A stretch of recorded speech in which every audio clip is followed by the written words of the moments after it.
And he prides himself, or portrays himself at least, as someone who understands the problems of the poor. But as my friend stated, he actually comes from a very privileged family. His father was a lawyer, a politician, even a provincial governor. And as a young man, Mr. Duterte became a lawyer. He went to law school, practiced as a prosecutor in Davao City for almost a decade, from 1977 to 1986. And you find that in our pre-confirmation brief at paragraph 2. And while he was a prosecutor, excuse me, he taught criminal law and procedure to police officers in Davao City. And despite this privileged background, despite his deep familiarity with the law and criminal law, Mr. Duterte embraced criminality from the beginning of his career. It's just one example. As a prosecutor, the evidence shows he taught police officers to plant evidence. We can go to the next slide, please, James. I won't read the whole slide out, Your Honors. This is tab 57, PHL OTP 000-15506 R01. But this witness with direct knowledge stated, quote, "He's like planting of evidence. It is necessary," and he is Duterte. He called it necessary evil. So they said that there are times in police work that you have to do the necessary evil for the sake of the common good, end quote. And I think you'll see, Your Honors, that that's a theme that runs through Mr. Duterte's career. He's willing to do whatever he considers the necessary evil, either for the common good or for his political advancement, or both. And Mr. Duterte confirmed years later, in 2024, when being questioned under oath during a hearing in the Philippines House of Representatives, that planting evidence was his strategy as mayor. Now, at first he denied it in this hearing, but then he admitted to planting evidence in this exchange. If we can go to the next slide. This is tab 46.1, Your Honors. Chairperson, quote, so you really did plant evidence. Mr. Duterte's answer, well, that was part of the strategy as a mayor and as a leader of the law enforcement agency in the city, end quote. His privilege, his legal background, makes this betrayal of the law and embrace of murder even more inexcusable. He knew, as a lawyer, as a former prosecutor, that his so-called crackdown on crime was a criminal attack on civilians of the Philippines. And overwhelmingly, the evidence shows, on poor civilians. The poorest of the poor were his victims. He knew his conduct, at its core, was criminal. And not only did Mr. Duterte clearly intend his criminality, he openly bragged about it. Right up until his arrest, and we'll get to that later, but right up until his arrest, he bragged about it. He thrives on a tough guy persona or image that he's tried to create for himself. My friend talked about him riding motorcycles. Well, one example I'll show you is from 2007 now, if we could play that, James. And I should say this is tab 18.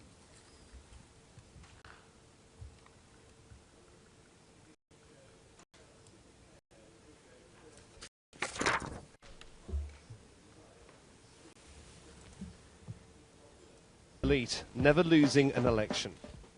So, riding a Harley Davidson, shooting a semi-automatic pistol, this is the image he's trying to create from the beginning. He likes to pose with weapons. If we can go to the next one, James. This is tab 80. And here in this photo, which was published in a newspaper, you can see Mr. Duterte holding an assault rifle. And I'll just note that we also see in this photo, to the immediate left of the photo, Ronald Bato de la Rosa. Bato is the nickname. And to Mr. Duterte's immediate right, Isidro La Peña. And we'll hear more about them later. Even days before he was arrested, 3 days before he was transferred to The Hague, this tough guy persona was on display again during a speech in Hong Kong. He brushed off the possibility of an ICC arrest warrant, and he referred to the ICC, quote, as motherfuckers who have been after him for a long time, end quote. This is him on March 9th, 2025. If you could play that, James. This is tab 136. Sa totoo lang, baka ang balita ko may warrant daw ako pag... Hindi, totoo. Yung sa ICC or something, matagal na akong hinahabol ng mga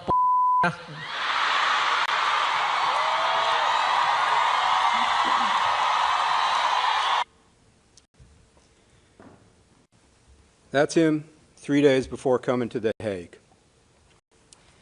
Of course, after arriving in the Hague, his lawyers very soon began arguing that Mr. Duterte was not fit enough for these proceedings. He wasn't physically or mentally fit enough to be put on trial or for his charges to be confirmed. But fortunately, a panel of 3 medical experts that Your Honors appointed found unanimously that he is. The point is that despite what the defense may say, here or to the press, Mr. Duterte is perfectly fine. He's able to attend the proceedings today. There is nothing stopping him except that he doesn't want to be here. He chose not to face the court, not to face the victims. There is no reason for him not to be here other than his request and choice. I'll move on now briefly to his time as mayor in Davao, Your Honors. If we can quickly bring up the map, James. There we see Davao in the south. We can zoom in. I don't think there's any dispute where Davao is. He was first elected mayor of Davao City in 1988 and served as mayor for more than 20 years, between 88 and 2016. And as the deputy prosecutor has noted, jurisdiction for this case is 1st November 2011 to 16 March 2019. We're limited to that jurisdiction. So that is the period we will concentrate on today, although, of course, before and after may be relevant. As mayor of Davao, Mr. Duterte promised a crackdown on crime. To quote, crackdown, end quote, on crime and drugs, Mr. Duterte created liquidation squads, death squads, made up both of Davao City police officers as well as non-police officers who were essentially hired hitmen, hired killers. And this system of his became known as the Davao model. The Davao model was murder, not being tough on crime legally, as my friend said. And you have to think, it's a little strange cracking down on crime by committing the crime of murder. Of course, Mr. Duterte did not commit these crimes alone. We discussed the co-perpetrators, including during the mayoral period, in our pre-confirmation brief, Your Honors. And you'll find that at paragraphs 8 to 23.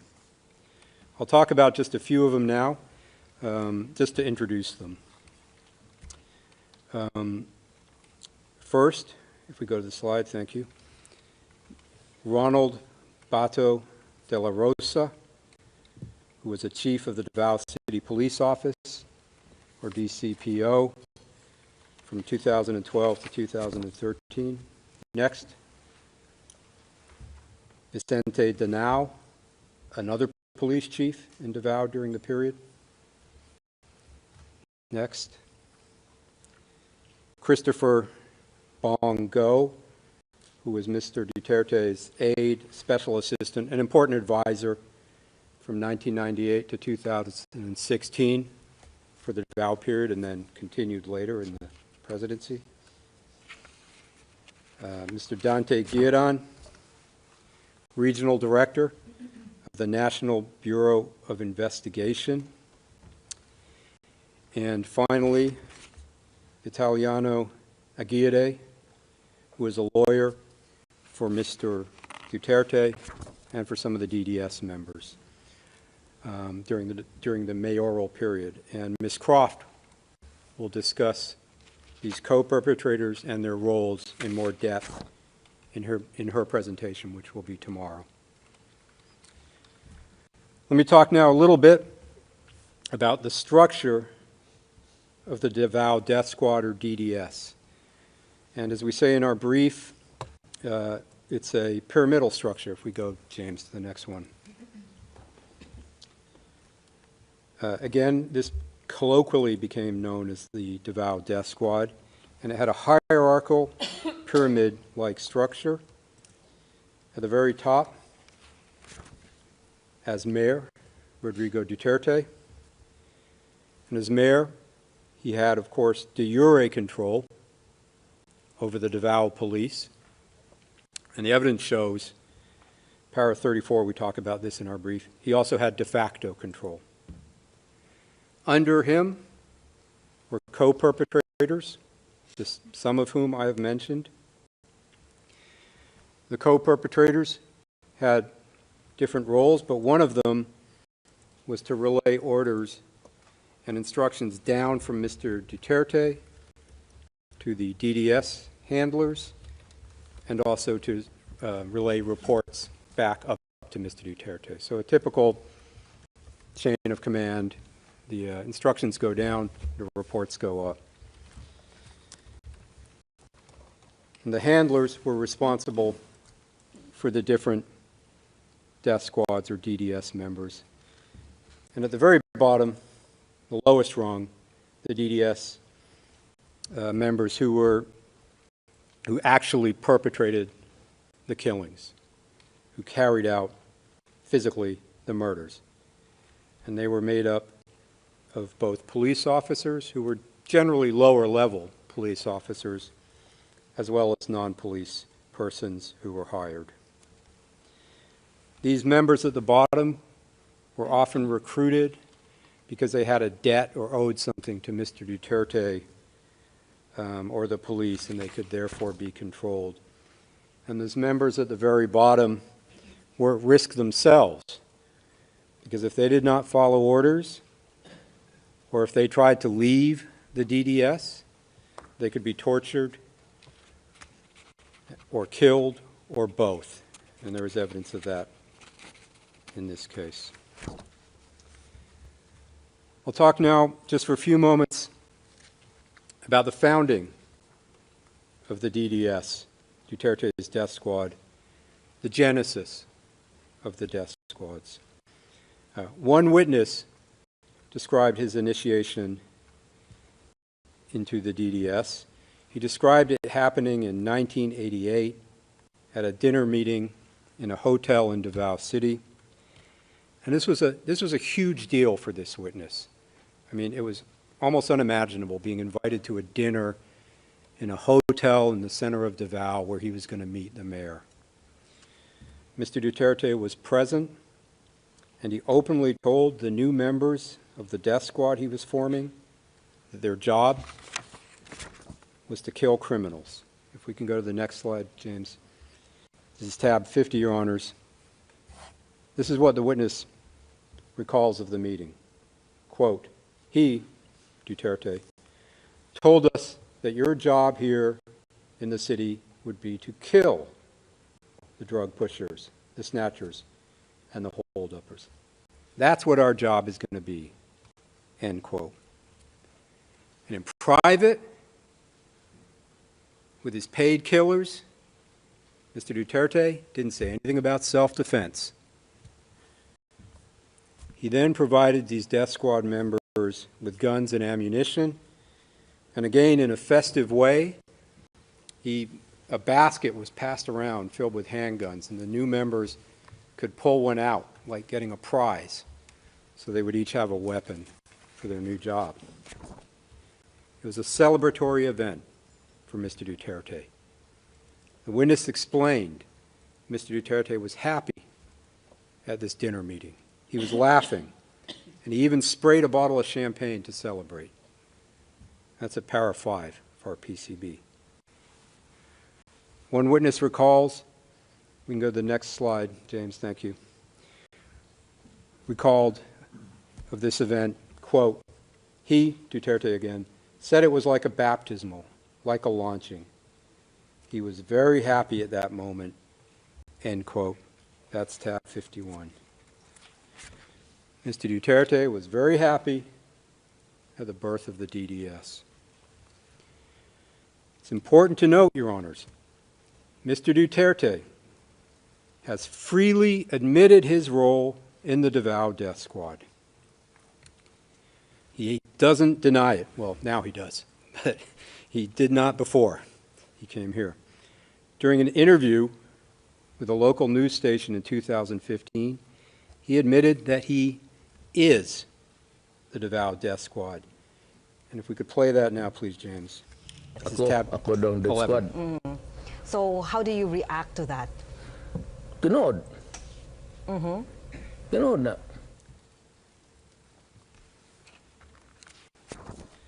They say I'm the death squad. True. That's true. You know, Your Honors, in some ways, this case is not exactly complicated.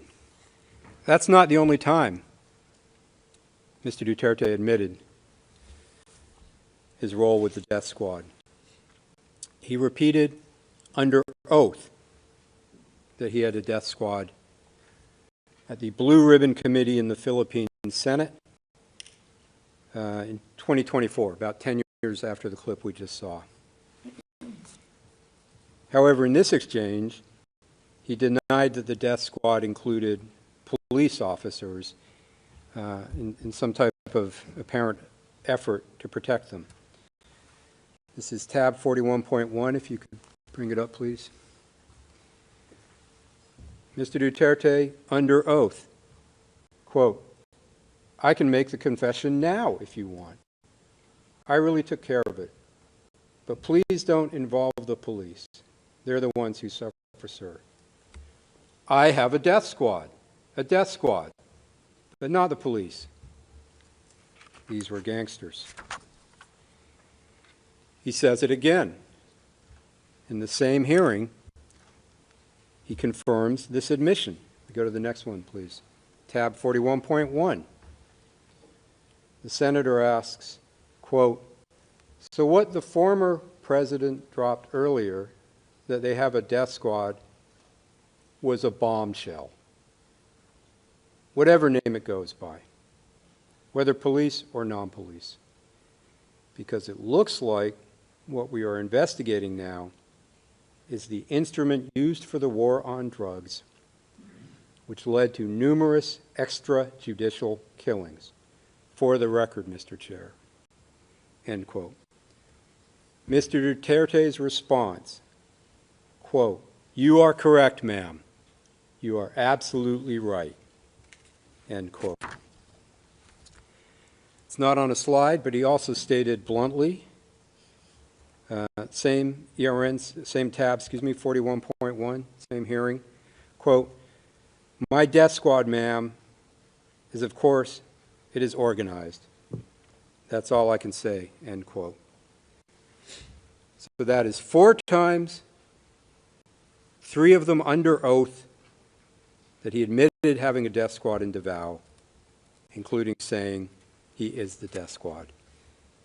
That's not hyperbole. That's not bluster. That's him telling the truth when he feels safe, and that he can bank on his continued impunity. Talk just for a few moments now, Your Honors, about how the Davao Death Squad operated under its architect, Mr. Duterte. Victims were usually targeted in one of two ways. Sometimes an informant would provide information on a target, and the handler would then get clearance from Mr. Duterte through one of the co-perpetrators in the pyramid we saw earlier to kill the target. Sometimes Mr. Duterte himself would give the target's name, would say who to kill, which would be communicated by one of the co-perpetrators to a handler, and then down to the DDS member tasked with actually carrying out the killing. But whichever way it took place, Mr. Duterte's clearance, his approval was required, his permission was required for DDS members to conduct these murders. And several witnesses confirmed that, and I'll go through them in a minute. But first, Your Honor, just to react to something my friend said in the previous session. This was at I think 12:22 onwards on the transcript. He stated to the effect, the prosecution couldn't even get one witness to admit they heard Rodrigo Duterte give an order to kill. Here's where it gets a little bit cute. At any time relevant to the charges or with respect to any of the incidents. So my friend didn't say the prosecution doesn't have any witness who heard Mr. Duterte give an order to kill. He's saying during this time period. I'd point Your Honors and my friend to PHL OTP 000-15517 at page 0002, lines 18 to 21, where a witness is asked, now did you ever hear Sarah, this is Sarah Duterte, give any instructions for killings to take place? Witness, personally no. Interviewer, okay. Witness, but the father, of course, many times. But this was before 2011. I would suggest that doesn't make much difference.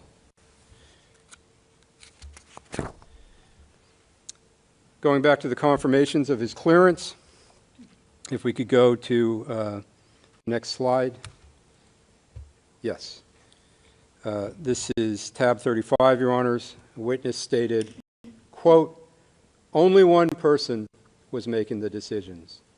You had to ask Duterte, because if we didn't make that request, if we didn't ask for authorization, we would be chased or we would be pursued, end quote. Another witness stated, if we go to the next one, please,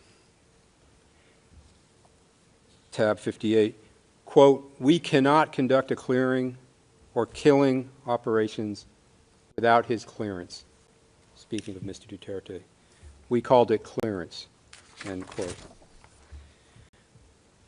Finally, on the next slide, perhaps the simplest, the witness recalled, quote, a different witness recalled, quote, you cannot just kill anyone in Davao City without Duterte's approval. Otherwise, you will be charged, end quote. It's tab 117. In exchange for carrying out the murders as directed, the DDS members would be paid reward money. One witness stated, if we go to the next one, please, James, he recalled, this is tab 56, quote, every kill, the first reward money, to my recall, it was $10,000 per kill, end quote. And in addition to paying rewards for specific murders to the person who carried out the murder, Mr. Duterte also paid some of the DDS hitmen, who were not police officers, salaries by making them false employees of City Hall that he ran as mayor. These were so-called ghost employees. They got ID, they received salaries from the city of Davao, they were put on the books, but it was all a ruse because their only job was to kill. So it was Mr. Duterte using the city government and the apparatus to fund his death squad. He also, I'll just note quickly, provided death squad members with firearms, as I talked about earlier at the beginning of the DDS, but also with vehicles and ammunition so that they could carry out their crimes. We'll go to count one now, and I'll talk just a little bit about count one. And Mr. Jeremy will talk about counts 2 and 3 tomorrow. Count one is in relation to murders in and around Davao City during the mayoral period by the DDS. It encompasses 9 incidents of murder by Mr. Duterte's death squad of 19 victims in total. 3 of those 19 victims were children. I'll go to just one quick example. Incident 3 in our pre-confirmation brief, murders in Agdao Market. I'm just going to go through one of them. Your Honors, this is at paragraphs 91 to 92 of our pre-confirmation brief and page 36 of the notebook we passed around this morning. Incident 3 is about the murders, or what happened at Incident 3 is the murder of 3 people in that market on or about 4 December 2013. Before carrying out the murders, 3 DDS members who will see received instructions from their handler that there was a job to be done. And the victims in this crime were 3 alleged thieves. So we have 3 hitmen and 3 victims. The informant helped the DDS hitmen to locate the targets, the victims, who were at a shop in Agdao Market that day. And when the hitmen reached the shop, each one shot and killed one of the targets and murdered them in broad daylight. After the killing, the hitmen reported back to their handler up the pyramid chain that the job was done. And their handler, in this case, then informed Sonny Buenaventura, who at that time was one of Mr. Duterte's most trusted men. The reward for this incident, for these 3 murders, was 90,000 pesos total. That's at our brief at para 91. Now, what's interesting about this incident is that a few weeks later, after the murders, a video of Mr. Duterte watching the crime on CCTV was posted to YouTube. And I'll show that video, Your Honors, in a minute. But in the video, you'll see Mr. Duterte standing in the CCTV room looking at a bank of television screens.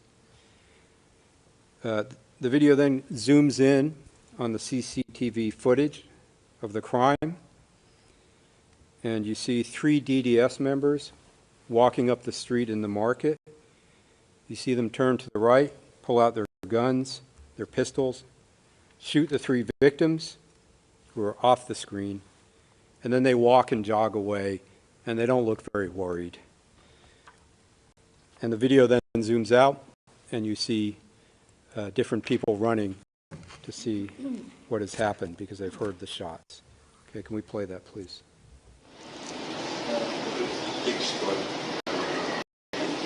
Sa Makati, ganito din. At most, one week sa gagawin. Katong patay sa pagdaw. Sige, tanawin pa yun. Tanawin ng dua kalakaw. Kanawa. Fiskal, pati pambot ka sa imo. Mortero mo kini klaro.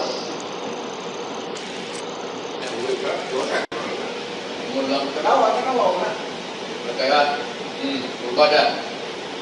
May pagkita ni Esa Rosales. Kawan bisa beli melihatnya itu, karena larat betul, kenapa? Tengah bereaksi semua tahu.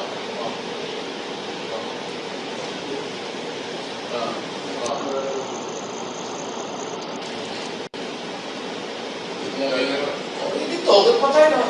Oh betul. And you have to wonder if what my friend said is true, that Mr. Duterte is an honest mayor trying to solve crime. You have to wonder, Mr. Duterte portrayed himself as tough on crime, law and order enforcer. This triple murder was filmed. Mayor Duterte watched it himself. You can see the perpetrators committing the crime. Yet, Mr. Duterte, the former prosecutor, Mr. Tough on Crime, could not get this triple murder committed in a market in broad daylight with multiple eyewitnesses solved? Of course not, because it was his murder. And that brings me to the next point, which is clear. DDS members did not fear punishment because they were committed at Mr. Duterte's orders or direction. He authorized this Incident 3 killing and the others in Davao City. That's at our PCB, our brief, 71 to 72. And that's why, of course, the death squad members were not being arrested, worried about being arrested for the murders they carried out. And if we go to the next slide, James, one of them says very simply, quote, when asked if he's worried about being prosecuted for the killings he committed, his answer was, quote, no. As long as it has been cleared, I wouldn't worry, end quote. Tab 30.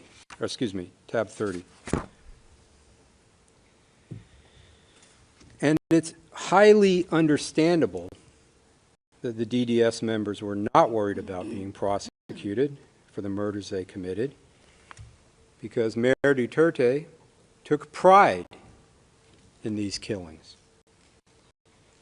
He was interviewed as mayor in late 2015, and a reporter put a question to him, asked him about a human rights group report which suggested that he had killed 700 people in Davao. I'll play the video and we'll see his response. You'll also see, just before we play that, Mr. Christopher Bongo is in this video to Mr. Duterte's right.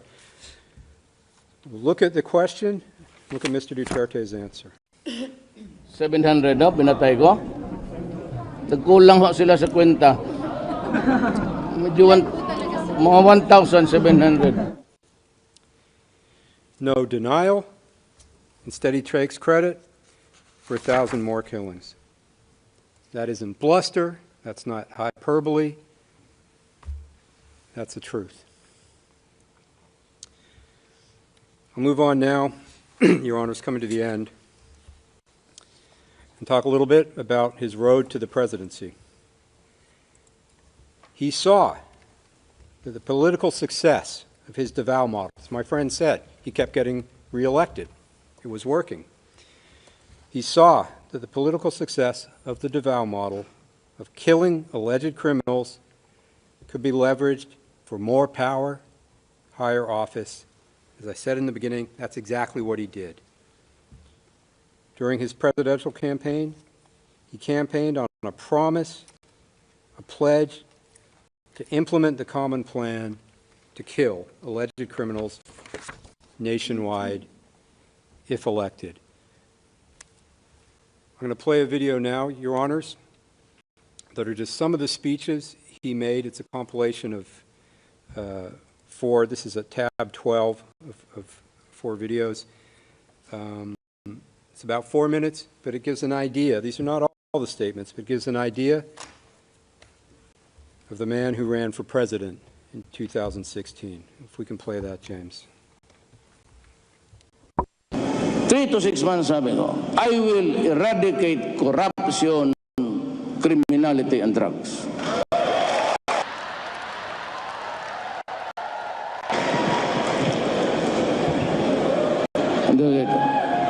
If I become the president, I will order the military and the police to hunt down the drug lords, the big ones, and kill them. Tell me what my credentials for the presidency? Then I'd say, Davao is Exhibit A. Ngayon, dito sa Davao, hindi sabihin ito malinis itong bayan na to. It's not perfect. So that maybe I said, kung dating ako doon sa Pasig, I can promise you, not heaven, but I will promise you a comfortable life. Corruption has to stop. Criminality has to stop. Either makuha ko ang gusto ko or you perish. Magprangkahan na lang tayo. Anong ibig sabihin niyan? Patayan yan. I promise you, hindi naman believe yung ibang tao. Sabi ko, I would stop drugs and crime, criminality in 3 to 6 months. That's too ambitious.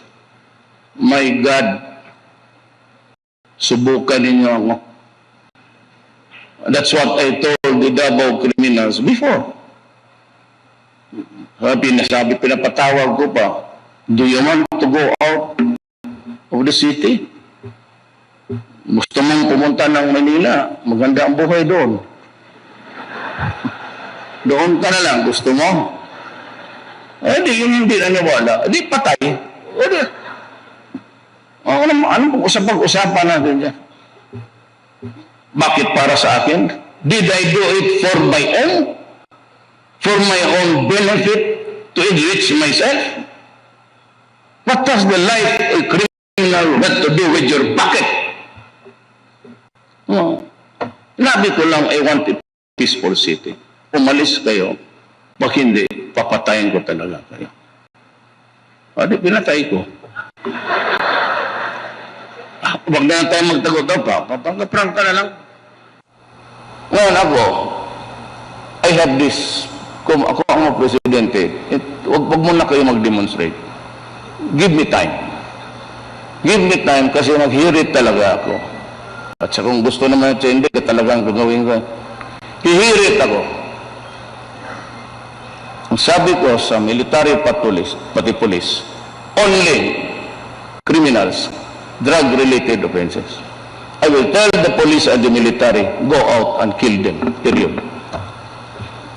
Alam naman nila. Alam mo ito, pag ako ang na-presidente, I would warn you, I do not covet the position. Pag na-presidente ako, magtago na kayo. Yung 1,000 and it would reach 50,000. I would kill all you making the life of the Filipino miserable. Patayin ko talaga kayo. Kasi manalo ako dahil nga yung breakdown sa law and order. I do not want to commit a crime. But if by chance, per chance, God would place me there, magbantay kayo, kasi itong 1,000 na ito maging 100,000. Diyan mo makita, tataba yung isda dyan sa Manila Bay. Diyan ko kayo itapon. I do not want to be president. I do not want to kill people. So do not elect me as president.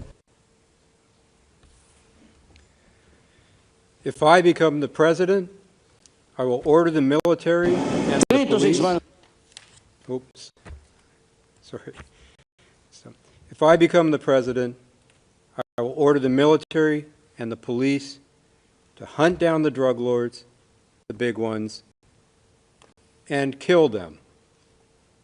Tell me, What is my credentials to the presidency? Then I'll say Davao is Exhibit A. Either I get what I want or you perish.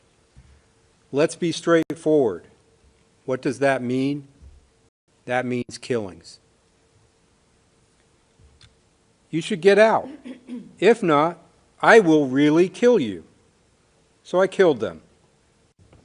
Let's not play hide and seek anymore. Let's just be frank. I will tell the police and the military, go out and kill them, period.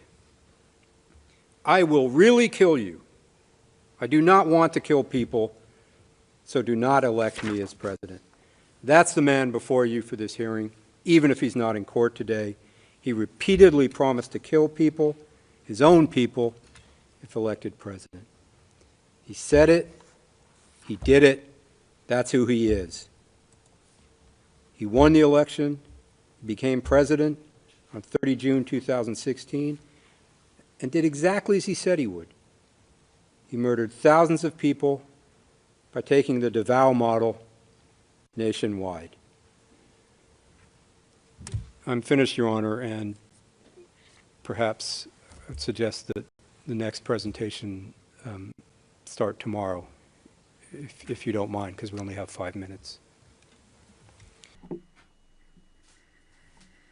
Judge Motok, thank you, Mr. Prosecutor, your presentation and your suggestion. We have now come to the end of this first day of hearings.